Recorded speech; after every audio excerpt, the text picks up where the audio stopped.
Além disso, eu acho muito importante, principalmente nesses casos de doenças crônicas, a hipertensão, diabetes, que envolvem muito mudança do estilo de vida, e principalmente nessa época do ano que as pessoas acabam saindo da linha, né? É festa da empresa, é amigo oculto, é festa da família, é Natal, é Ano Novo, e aí vai, né? Até o Carnaval, festa. E aí, esses pacientes que precisam de cuidados, né, em relação ao estilo de vida delas, em relação aos cuidados de não ingerir açúcares, evitar o consumo de bebida alcoólica, por exemplo. Se elas têm um acompanhamento do médico mais próximo, isso causa um efeito de maior adesão a essa mudança do estilo de vida, tá? E o principal, para a pessoa que já fez essa mudança do estilo de vida dela, não perder tudo que ela construiu ao longo do tempo.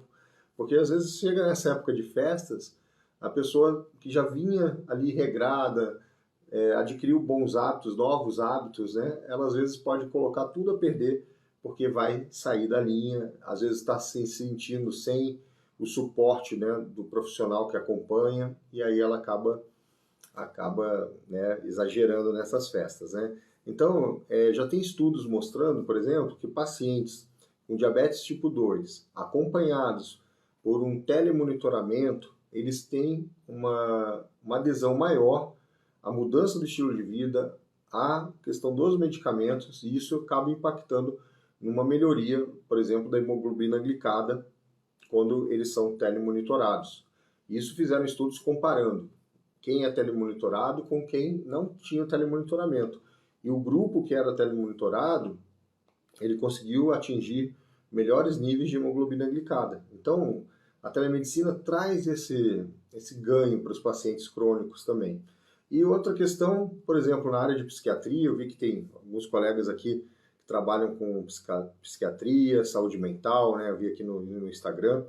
Na área de psiquiatria, você tem muitos pacientes que fazem uso de medicação contínua e, às vezes, estão lá arrumando a mala, mas não contam o número dos medicamentos que precisam levar para passar aqueles dias, né, de viagem fora de casa. E aí o que acontece? Viaja, no meio da viagem lá, né, tá bem nas férias, tá tudo bem, faltando aí uns 5, 6 dias para voltar para casa, ele se vê sem a medicação. E aí ele precisa de uma receita para poder pegar um medicamento controlado.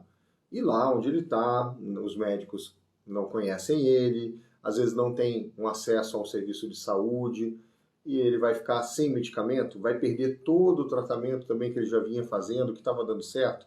Então a telemedicina traz essa oportunidade também.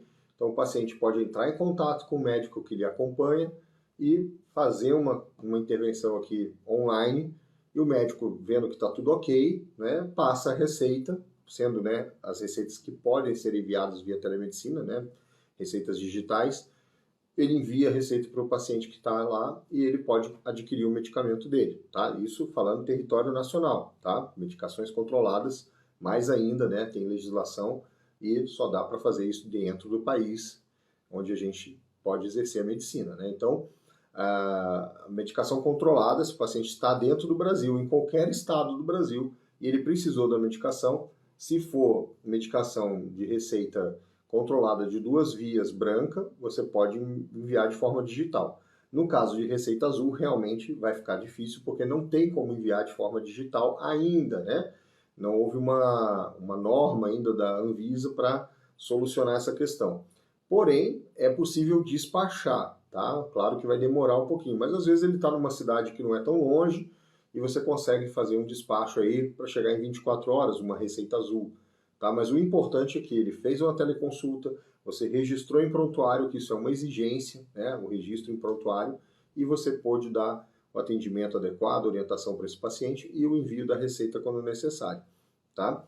Então, são várias situações que você tem ali que a telemedicina pode ajudar muita gente nesse período de viagens, né, de férias, que as pessoas vão viajar e elas vão ter a possibilidade de manter um acompanhamento com aquele médico que ela confia, que já conhece ela. Então a telemedicina é uma ferramenta, inclusive, de melhora da relação médico-paciente, tá? Outro ponto também, falando em viagem, é que muitas pessoas podem até consultar para orientações em relação a uma viagem, né? Hoje a gente tem, muitos falam de medicina do viajante, então em relação à orientação de que vacinas precisa tomar para uma viagem, dependendo para onde ela vai, medicamentos, né, que não são de prescrição, antitérmicos, né, se ela pode levar para um país o estrangeiro ou não pode, se ela toma medicamentos de uso contínuo, que como é que ela pode levar esses medicamentos nessa viagem, né? Precisa de uma receita, às vezes de um relatório médico, principalmente se for medicamentos controlados. Então, o paciente que está ali, à véspera de viajar, já é o teu paciente, você já conhece, às vezes ele precisa de um relatório. Ele não precisa obrigatoriamente ir até o consultório por uma questão, vamos dizer, praticamente administrativa, onde você pode despachar esse relatório para ele de forma remota, né, online, né? Então, você pode orientar as pessoas em relação a orientações para viajantes. Durante uma viagem também, se surgir uma dúvida, esse paciente está lá num país que ele tem uma dúvida se ele precisa lá na hora tomar uma vacina ou não, depois que ele já chegou, ele pode estar falando com o médico brasileiro para receber as melhores orientações, tá? Então, tem muitas possibilidades também nesse sentido.